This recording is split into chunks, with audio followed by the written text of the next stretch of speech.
श्री गणेशाय नमः। श्री सरस्वती नमः। श्री गुरुभ्यो नमः। जगद्गुरु नरेंद्राचार्य महाराज की जय। सद्गुरु कागसिद्धेश्वर महाराज की जय। संत शिरोमणि गजानन महाराज की जय। आद्य जगद्गुरु रामानंदाचार्य महाराज की जय। सियावल्लभ रामचंद्र की जय। गुरुर्ब्रह्मा गुरुर्विष्णु गुरुदेवो महेश्वर। श्री गुरुदेव साक्षात् परब्रह्म तस्मै श्री गुरवे नमः। ब्रह्मानन्दं परमसुखदं केवलं ज्ञानमूर्तिं द्वन्द्वातीतं गगनसदृशं तत्त्वमस्याधिलक्ष्यम् एकं नित्यं विमलमचलं सर्वधी साक्षिभूतं भावातीतं त्रिगुणरहितं सद्गुरु तन्नमामि। श्रीमद्दासबोधदशकबन्धरावा समासदावा सिद्धांत निरूपण वाचण्यास प्रारंभ करीतो महाराज श्रीराम। गगनीय बघेची भूत जाते गगनाईसे तगे नाते। निश्चळी चंचळ नानाते हिणीची न्याये श्रीराम। अंधार दाटला बळे वाटे गगन झाले काळे। रवी किरणे ते पिवळे सवेची वाटे श्रीराम। उदंड ही जेव्हा पडिले गमे गगन थंड जारे। उष्ण झळेने वाळले ऐसे वाटे श्रीराम। पुंडलिक वरदा विठ्ठल। श्री ज्ञानदेव तुकाराम पंढरीनाथ महाराज की जय। जगद्गुरु नरेंद्राचार्य महाराज की जय। परमात्म स्वरूप परमपूज्य जगद्गुरू नरेंद्र माऊली यांच्या दिव्य चरण कमलांना वंदन करून आज संतसंगास उपस्थित असलेल्या सर्व गुरुबंधू गुरुभगिनी यांना श्री गुरुदेव। मागील आठवड्यामध्ये आपण दशक 15वा समास 9वा पिंडोत्पत्ती निरूपण आपण ऐकलं। त्याच्यामध्ये असं वर्णन होतं की ह्या सृष्टीची निर्मिती कशी झाली। आणि भाविको, माऊलींनी आपल्या रसाळ वाणीनं सांगितलं की भक्तीचे 2 प्रकार, परा आणि अपरा। सर्वांचीच मनं भारावून आली। आज आपण पाहणार आहोत दशक 15वा समास 10वा सिद्धांत निरूपण। भाविको, मी सुरुवातीला सर्वांना विनंती करते की हा समास थोडा कठीण आहे। आपण लक्षपूर्वक ऐकलत तर निश्चितपणे हा समास आपल्या लक्षात येईल।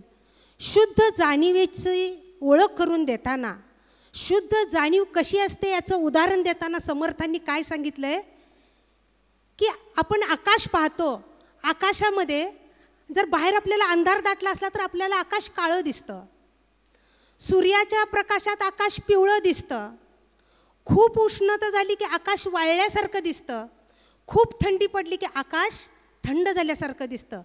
परंतु जे जे वाटतं दिसतं ते होतं आणि जातं, परंतु आकाश हे कायम आहे तसंच राहतं, त्याच्यामध्ये काही बदल होत नाही. तद्वत शुद्ध जाणीव ही सर्वोत्तम वस्तू आहे. बाकी सगळं हे मिथ्या आहे, खोटं आहे, जे जे आपल्याला भासतं ते खोटं आहे. मग या विषयाने काय सांगितलं आहे की एकदा का आपण हे चिंतन मनन केलं की एकच एक तत्व आपल्याला अंतर्यामी अनुभवास येते, त्यावेळी त्याची स्वस्वरूपाची भेट होते आणि एकदा का भेट झाली की अजिबात ताटातूट होत नाही. म्हणूनच संत तुकाराम महाराज म्हणतात, पूर्व सुकृतांची भेटी म्हणून गाठ पडली, आता तुटता तुटेना तंतू प्रीतीचा आठेना, माझे चित्त तुझ्या पाया मिठी पडली सद्गुरू राया, तुका म्हणे आता अंती तुमची आमची एकच ज्योती. ह्या स्वरूपाचं आणखीन सोप्या भाषेत रामकृष्ण परमहंसांनी काय उदाहरण दिले बघा. मिठाची बाहुली जर आपण पाण्यात टाकली तर तिचं वेगळं असं अस्तित्वच उरत नाही, तसा जीव परब्रह्माशी विलीन होतो. आणखीन एक सोपं सांगितलं आहे बघा, आणखीन त्यामध्ये सोपं करून रामकृष्ण परमहंसांनी सांगितलं आहे, ज्यावेळी साधक अशा परमात्म्याच्या भेटीला जात असतो त्यावेळी जे जे काही चंचल असतं ते निश्चळ बनतं. म्हणजे काय चंचल म्हणजे काय, आपण आत्तापर्यंतच्या सगळ्या प्रवचनामध्ये ऐकलं की सगळीकडे ते परमात्म तत्व भरून आहे, मग ती वस्तू निर्जीव असू दे सजीव असू दे. मग निश्चळ म्हणजे काय, ते परमात्म तत्व मीच आहे याची जाणीव होणं म्हणजे निश्चळ. म्हणजे चंचळाचं रूपांतर निश्चळामध्ये होतं. त्यावेळी देव आणि भक्त हे वेगळेपण संपतं, दोघं एकजीव होतात. त्या ठिकाणी अज्ञान भ्रम नाहीसा होतो. मग अज्ञान कसं असतं, मी एका छोट्याशा दृष्टांतावरून सांगते. एक जहाज असतं आणि त्या जहाजाच्या काठीवरती एक पक्षी बसलेला असतो, डोळे मिटलेले असतात. जहाज अगोदर नदीत असतं आणि थोड्या वेळानं काय होतं, ते जहाज समुद्रात आत खोलवर जातं. पक्षी डोळे उघडतो, त्याच्या लक्षात येतं आसपास आपल्याला कुठंही किनारा दिसत नाही. मग तो म्हणतो किनारा तर शोधला पाहिजे, आपण इथं राहून चालणार नाही. मग तो काय करतो, उत्तर दिशेला उडत जातो. इतका उडत उडत जातो, थकायला होतं त्याला, परंतु किनारा कुठेही मिळत नाही. परत येऊन आहे तसा तो त्या जहाजावरती बसतो. परत दक्षिण दिशेला जातो, त्याही ठिकाणी त्याला कुठे किनारा मिळत नाही. परत आहे तसा तो जहाजावर येतो. अशा प्रकारे चारी दिशा हिंडून होतात. आणि मग एकदा का जो जहाजावर येतो आणि म्हणतो जाऊ दे आता कुठं खटपट करायची नाही, काय नाही, निश्चिंतपणे या ठिकाणी बसून राहायचं. मग त्याच्या मनातली तळमळ तगमग त्या पक्षाच्या सगळी शांत होते. तात्पर्य, जोपर्यंत आपण अज्ञानपणाने देव ह्या दिशेला आहे, देव त्या मंदिरात आहे, देव त्या तीर्थात आहे, असं अज्ञानपणाने जोपर्यंत आपण भटकंती करतो तोपर्यंत आपल्या मनाला शांती लाभणार नाही. ज्यावेळी असं वाटेल की तो माझ्यातच आहे, त्याच वेळी आपण सुद्धा जीव शांत होणार आहोत, गुरुचरणी नम्र होणार आहोत, लीन होणार आहोत. समर्थ पुढे सांगतात की सद्गुरू ही प्रचंड आध्यात्मिक शक्ती आहे. सद्गुरू प्रचंड आध्यात्मिक शक्ती निर्माण करणारे यंत्र आहे आणि त्या शक्तीचा उपयोग करून साधक आपलं अंतःकरण त्या अंतरात्म्याशी स्थिर करू शकतो. परंतु सद्गुरू शक्ती द्यायला तयार असतात, परंतु घेणारा शिष्य, त्या शक्तीचं संवर्धन करणारा शिष्य, ती शक्ती वाढविणारा शिष्य तो तयार असला पाहिजे.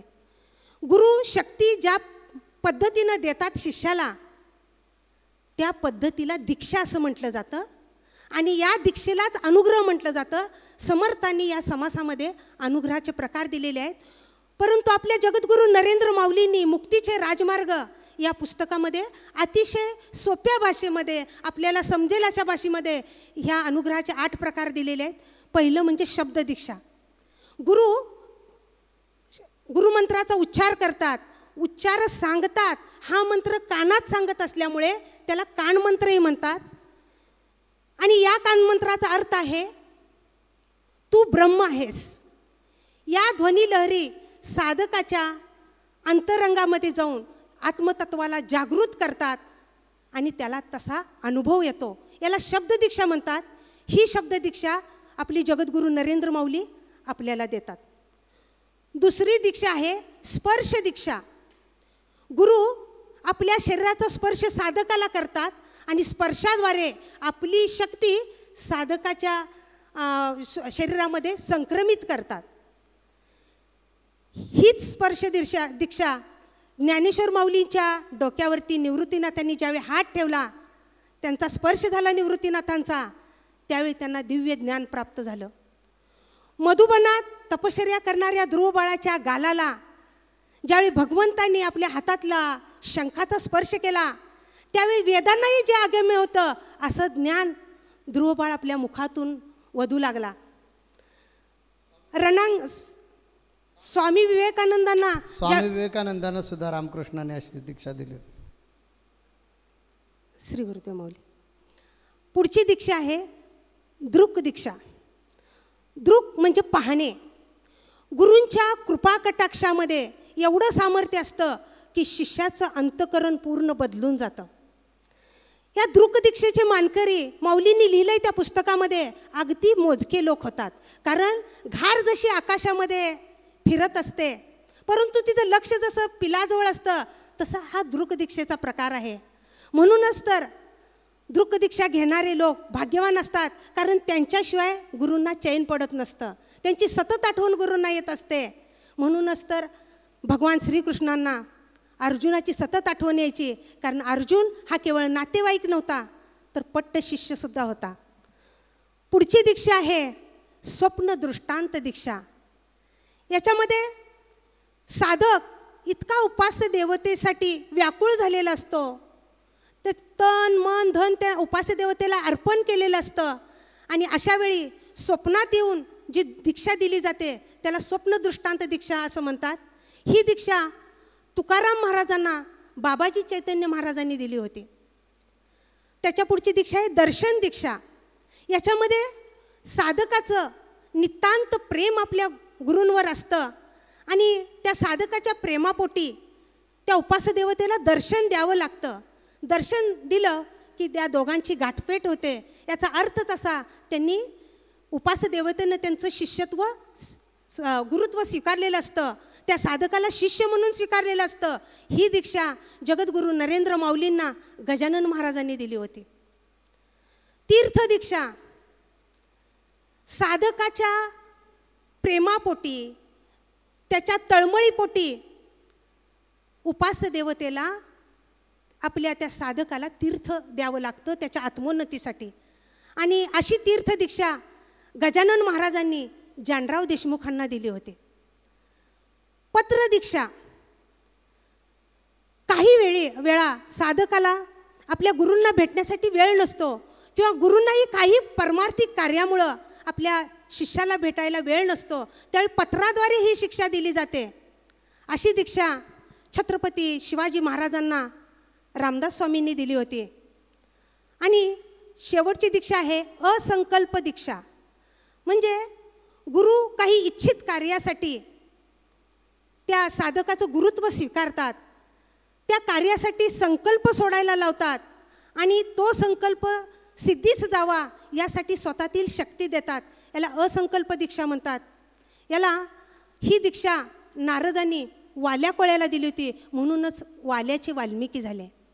भाविको, अशा प्रकारे सद्गुरू आपल्यातील शक्ती साधकाला देऊन आत्मोन्नतीकडे नेत असतात. जणू एका ज्योतीनं दुसरी ज्योत पेटवावी, तसं परमात्म स्वरूपात विलीन झालेले संत शिष्याच्या अंतकरणात असणाऱ्या आत्म्याला चेतवतात, पेटवतात, जागृत करतात. ज्यावेळी गुरूंचा शक्तिपात होतो त्यावेळी त्या शक्तीचं संवर्धन करणारा शिष्य म्हणजे मात्र हजरजबाबी पाहिजे. त्या शिष्यानं ती शक्ती वाढवली पाहिजे, तिचं संवर्धन केलं पाहिजे. अशी परमार्थामध्ये रामदास स्वामींनी अपेक्षा धरलेली आहे. बरेच विचारवंत महावाक्याचा विचार करून निस्संग होतात. बघा समर्थांनी पुढं काय सांगितलं आहे, निस्संग होतात. आणि संन्यासाची व्याख्या त्या ठिकाणी केलेली आहे, ज्यानं साही विकार सोडलेले आहेत तो संन्यासी. आणि मग त्यांना हा अधिकार आहे ह्या महावाक्याचं चिंतन मनन करायचं. महावाक्य कुठलं, मीच ब्रह्म आहे, परंतु आकाश अखंड आहे, निराभास आहे.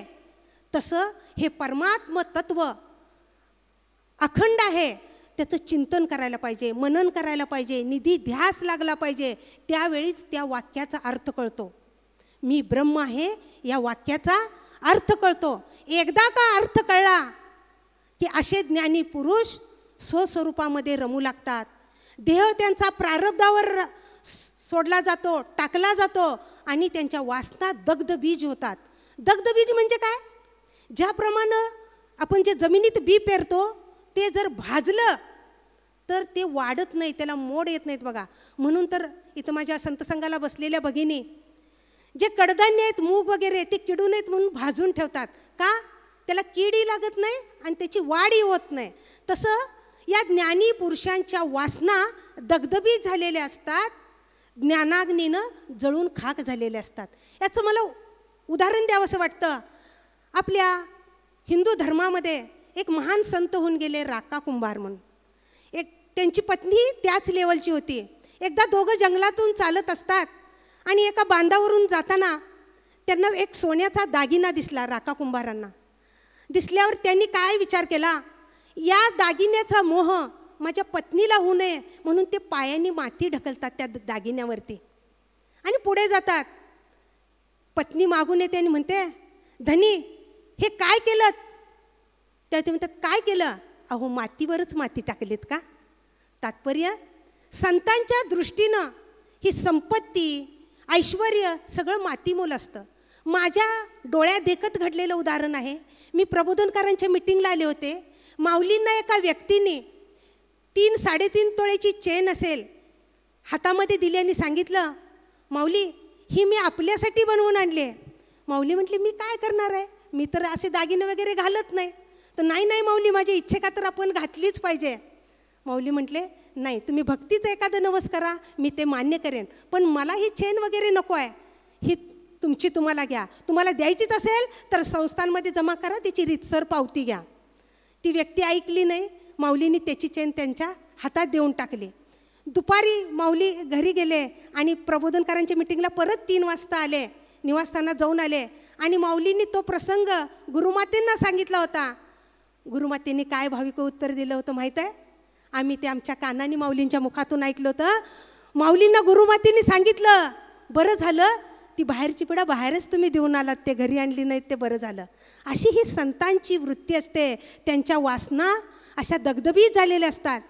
आणखीन एक उदाहरण द्यायचं झालं तर गुरुपौर्णिमेला आम्ही तिथं दर्शनच्या सेवेला होतो आणि एका शिष्याने माऊलींच्यासाठी पोशाख आणला.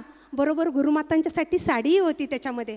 माऊली म्हणाले, आम्ही आपले गुरु आहोत, ही साडी कुणासाठी आणलं आहे? तर माऊली गुरुमातांच्यासाठी. नाही, त्या आपल्या गुरु नाहीत.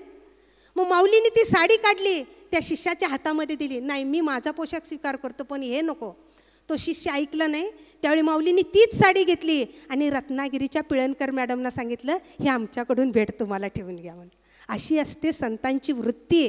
ते आपण पाहतो भक्तगण माऊलींच्या प्रेमापोटी काही फळं घेऊन येतात, काही पेड्याचे बॉक्स असतात, भगवंताच्या प्रेमापोटी घेऊन येतात. पण भाविको, कधी आपण पाहिलं आहे का त्यातला एक तरी पेढा किंवा एक तरी फळ माऊलींनी सांगावं की हे माझ्या गाडीत नेऊन ठेवा, मी निवासस्थानात घेऊन जाणार आहे? कधीही मिळणार नाही. संत हे जनकल्याणार्थ या ठिकाणी आलेले असतात. पुढं समर्थांनी सांगितलं आहे की अशा संतांनी काय करायचं तर भक्तीचा प्रसार करायचा आहे, आपल्या उपासनेचं ऋण फेडायचं आहे. भाविको, गेल्या आठवड्यामध्ये जे आपण ऐकलं त्याचं मूर्तिमंत उदाहरण आपली माऊली आहे. भक्तीचा प्रसार करायचा.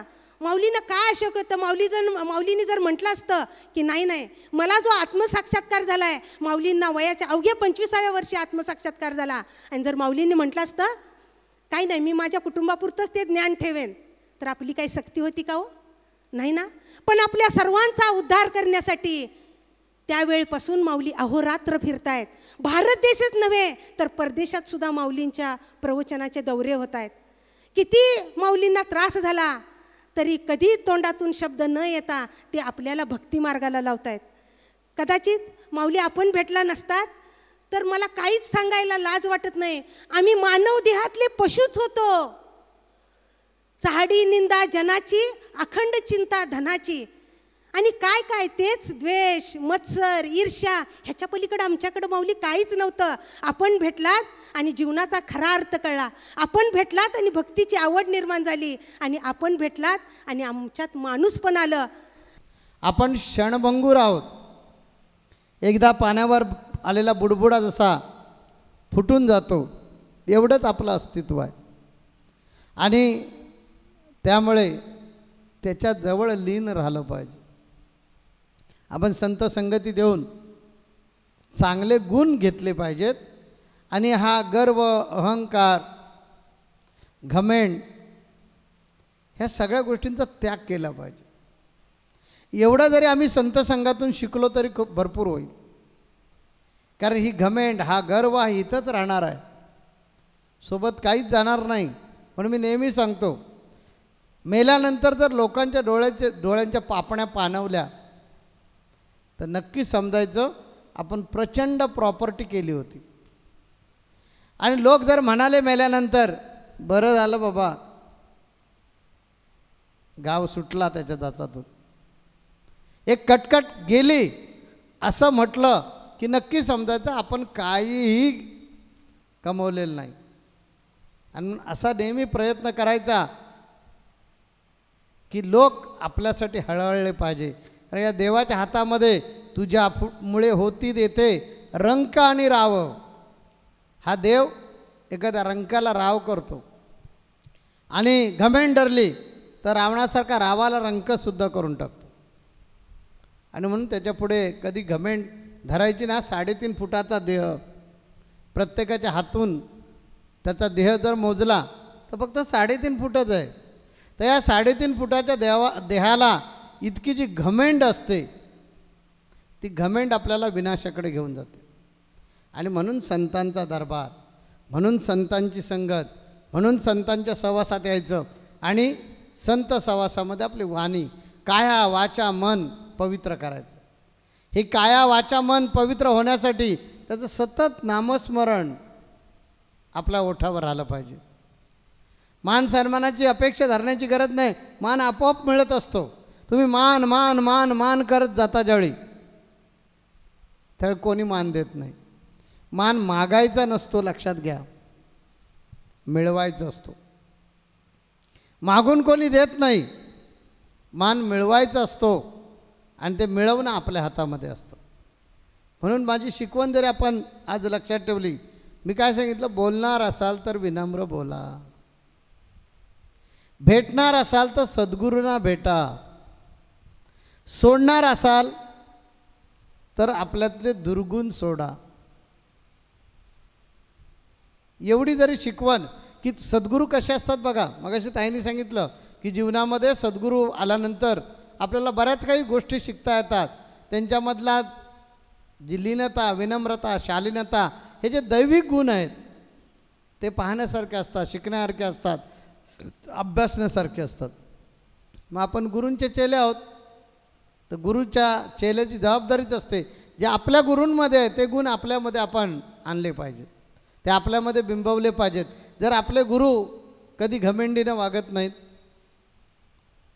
आपल्याला कोणी हात दाखवलं तर आपण दुर्लक्ष करतो, पण नरेंद्र महाराज कधी तसं करत नाहीत. प्रत्येकाला खात्री असते की किती स्पीडमध्ये जात असू दे, बघितलं तर थांबणार गाडी, car car car car brake गाडीचे लागतील, पण थांबणार म्हणजे थांबणारच. हा जो आत्मविश्वास भक्तगणांमध्ये आहे तो पैदा करायचा असतो आपण. आणि कठीण काही नाही. कशाला पाहिजे घमेंड, ही सगळी इथंच राहणार आहे, जाणार फक्त कीर्ती. म्हणून आपण कीर्तिरूप जगूया आणि कीर्तिरूप मरूया, अशा प्रकारचा आजचा संदेश देऊन मी या ठिकाणी माझ्या वाणीला विराम देतो. श्री गुरुदेव. जगद्गुरु नरेंद्राचार्य महाराज की जय.